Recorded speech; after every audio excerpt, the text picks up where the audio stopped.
सारे भाई बहनों जय मसीह की। हम आज सीखेंगे पवित्र बाइबल से। आज पवित्र बाइबल से सीखेंगे प्रभु के बारे में। लूका का 10 अध्याय उसका 25 वचन 25, 26 और 27 वचन यहाँ लिखा हुआ है।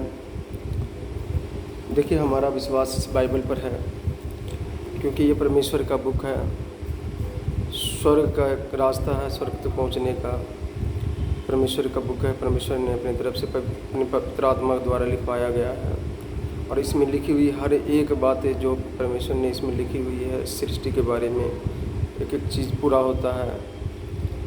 तो हमारा तो विश्वास है इसके ऊपर, हम इस पर विश्वास करते हैं और इस करके हम जो भी बात करेंगे इस बाइबल से बात करेंगे।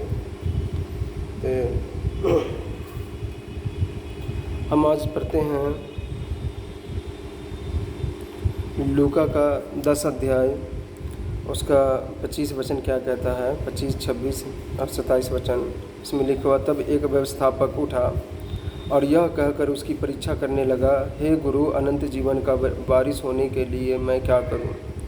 तो व्यवस्थापक जो होता है, जो पुराने नियम में प्रभु यीशु मसीह से आने से पहले परमेश्वर ने मूसा नबी के द्वारा व्यवस्था दिया था, वो व्यवस्था जो दिया था उस व्यवस्था को लागू करने वाला व्यवस्थापक, उस पर चलाने वाला। तो वो जो है प्रभु यीशु मसीह का परीक्षा करने लगा। कहता है, तब एक व्यवस्थापक उठा और यह कहकर उसकी परीक्षा करने लगा, हे गुरु, अनंत जीवन का वारिस होने के लिए मैं क्या करूं? 26 वचन में प्रभु यीशु मसीह ने उससे कहा, व्यवस्था में क्या लिखा और तू कैसे पढ़ता है? यहाँ प्रभु यीशु मसीह कहता है व्यवस्थापक को कि व्यवस्था में क्या लिखा और तू कैसे पढ़ता है? तो 27 वचन में कहता है, उसने उत्तर दिया, तू प्रभु अपने परमेश्वर से अपने सारे मन और अपने सारे प्राण और अपनी सारी शक्ति और अपनी सारी बुद्धि के साथ प्रेम रख और अपने पड़ोसी से अपने जैसा प्रेम रख। तो प्रभु यीशु मसीह ने उसे उत्तर दिया, प्रभु यीशु मसीह ने उससे कहा, तूने ठीक उत्तर दिया, यही कर तो तू जीवित रहेगा। तो यहाँ हम देखते हैं कि व्यवस्था में प्रभु ने दिया था कि तू अपने प्रभु से जो है अपने परमेश्वर से, तू अपने प्रभु और अपने परमेश्वर से अपने सारे मन और अपने सारे प्राण और अपनी सारी शक्ति और अपनी सारी बुद्धि के साथ प्रेम रखना और अपने पड़ोसी से अपने समान प्रेम रखना। तो यहाँ प्रभु यीशु मसीह कहता, अनंत जीवन यही है, अगर तू ऐसा करता रहेगा तो अनंत जीवन है। अब हम व्यवस्था में जाएंगे तो व्यवस्था में जो है व्यवस्था विवरण जब हम पढ़ते हैं उसका 6 अध्याय तो उसका 5वां वचन में भी यही कहता है। व्यवस्था विवरण पुराने नियम में, बाइबल के पुराने नियम जो है वहाँ जाएंगे तो व्यवस्था विवरण 6 अध्याय उसमें लिखा, तू अपने परमेश्वर यहोवा से अपने सारे मन और सारे जीव और सारी शक्ति के साथ प्रेम रख। यहाँ प्रभु ने कहा था, जब व्यवस्था दे रहा था तो वहाँ प्रभु ने कहा था कि व्यवस्था विवरण 5 अध्याय उसका 7वां वचन, 8वां वचन, 9वां और 10वां वचन में, मुझे छोड़ दूसरे को परमेश्वर करके न मानना। यहाँ प्रभु परमेश्वर ने कहा था कि मुझे छोड़ दूसरे को परमेश्वर करके न मानना, तू अपने लिए कोई मूर्ति खोद कर न बनाना, न किसी की प्रतिमा बनाना जो आकाश में या पृथ्वी पर या पृथ्वी के जल में है, तो उनको दंडवत न करना और न उनकी उपासना करना, क्योंकि मैं तेरा परमेश्वर यहोवा जलन रखने वाला ईश्वर हूँ। और जो मुझसे बैर रखते हैं उनके पोतों और प्रपोतों को पितरों का दंड दिया करता हूँ, और जो मुझसे प्रेम रखते हैं और मेरी आज्ञाओं को मानते हैं उन हजारों पर करुणा किया करता हूँ। तो यहाँ परमेश्वर कहता है कि मुझे छोड़ किसी को ईश्वर करके नहीं मानना। परमेश्वर में कुछ गुण होता है, परमेश्वर के में गुण होता है कि परमेश्वर अजर अमर अविनाशी होता है, उसको अस्त्र काट नहीं सकता, हवा उड़ा नहीं सकता, अग्नि जला नहीं सकता, पानी भिगो नहीं सकता, ठीक है ना। वो न जन्मा है न मरेगा, परमेश्वर के गुण हैं। और परमेश्वर यहाँ कहता है जितनी भी संसार में जो है जो भी चीज़ आप देख रहे हैं, जितने भी, चाहे प्रभु ने यहाँ सूरज चंद्रमा की बात की है, तारे की बात की है, धरती पानी आग की बात की है, जो भी है वो नासवान है, वो आज है कल नहीं, नासवान है। यहाँ प्रभु 4 अध्याय, व्यवस्थापन 4 अध्याय उसका 16 वचन में कहता है, कहीं ऐसा ना हो कि तुम बिगड़ कर चाहे पुरुष चाहे स्त्री के, यहाँ कहता है कहीं ऐसा ना हो तुम बिगड़ कर चाहे पुरुष या चाहे स्त्री की उपासना करना शुरू कर दें। कहीं ऐसा ना हो कि तुम बिगड़ कर चाहे पुरुष चाहे स्त्री के। 17 वचन कहता है, चाहे पृथ्वी पर चलने वाले किसी पशु, चाहे आकाश में उड़ने वाले किसी पक्षी के, पृथ्वी पर चलने वाले पशु का या आकाश में उड़ने वाले पक्षी का, चाहे भूमि पर रेंगने वाले किसी जंतु का, चाहे पृथ्वी के जल में रहने वाले किसी मछली के रूप की कोई मूर्ति खोद कर बना लो, या जब तुम आकाश की ओर आंखें उठाकर सूर्य चंद्रमा और तारे को अर्थात आकाश का सारा तारागण देखो, तब बहकर उन्हें दंडवत करके उनकी सेवा करने लगो, जिनको तुम्हारे परमेश्वर यहोवा ने धरती पर के सब देश वालों के लिए रखा है।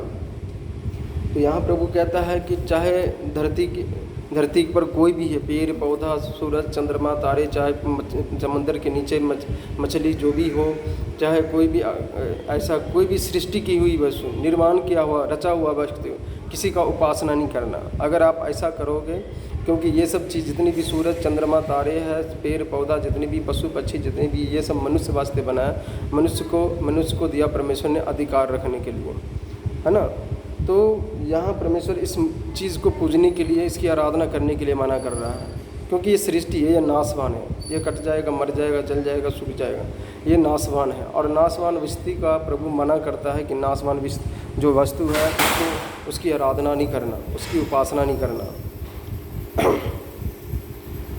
क्योंकि जो है ये हमें उद्धार नहीं दे सकता, ये हमें मुक्ति नहीं कर सकता, ये मूर्ति पूजा होता है। परमेश्वर का गुण है कि परमेश्वर हर जगह मौजूद रहने वाला नूर है।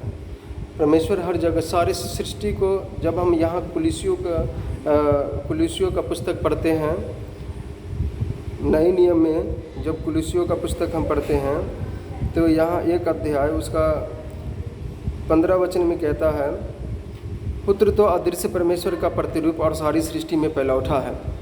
जो पुत्र है परमेश्वर, जो अदृश्य परमेश्वर का प्रतिरूप और सारी सृष्टि में पहला उठा है।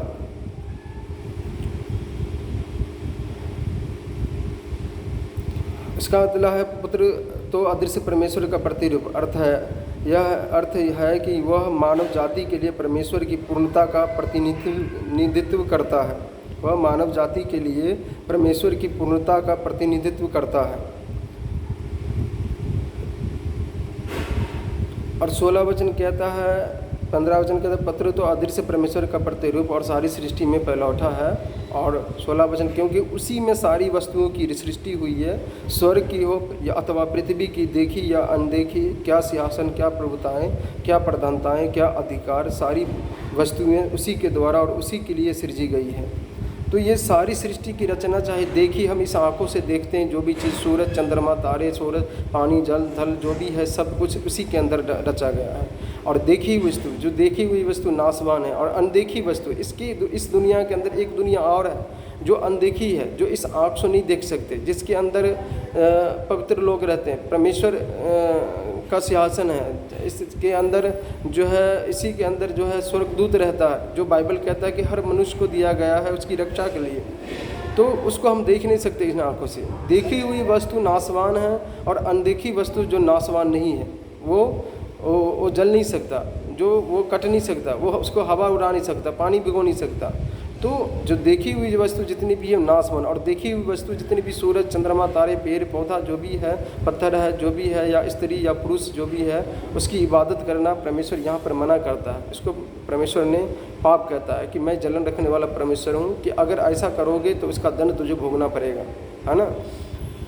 परमेश्वर हर जगह रहने वाला नूर है, क्योंकि बाइबल कहता है 17 प्रेरितों के काम 17 अध्याय उसका 27 वचन पढ़ते, तो क्योंकि हम तो उसी के वंश हैं और उसी के अंदर चलते फिरते, उड़ते बैठते, सोते जागते हैं। दुनिया का कोई भी चीज़ नहीं जो परमेश्वर से छुपी नहीं है, हर चीज़ पे परमेश्वर का नज़र है।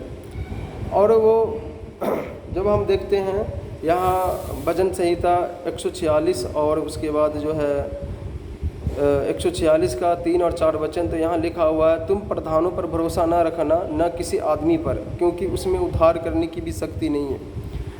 तुम प्रधानों पर भरोसा न रखना, न किसी आदमी पर, क्योंकि उसमें उद्धार करने की भी शक्ति नहीं है।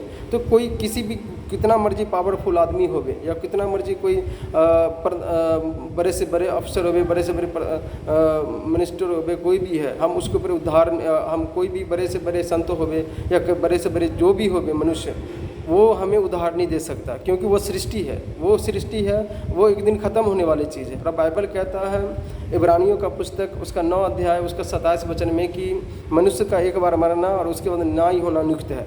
जो मनुष्य पैदा लिया है वो एक बार जब मरेगा तो उसका न्याय होगा। उसका जो 50 साल 60 साल 70 साल की जीवन बिताया है, जो भी उसने अपने मन कर्म वचन से किया, उसका न्याय होगा, उसको लेखा देना पड़ेगा। जो भी मनुष्य, चाहे यहाँ पे इस धरती पर चाहे जितना मर्जी कोई भी हो, जितना मर्जी पावरफुल आदमी हो, उसका न्याय होगा, जो एक बार इस शरीर को छोड़ दिया और न्याय के लिए।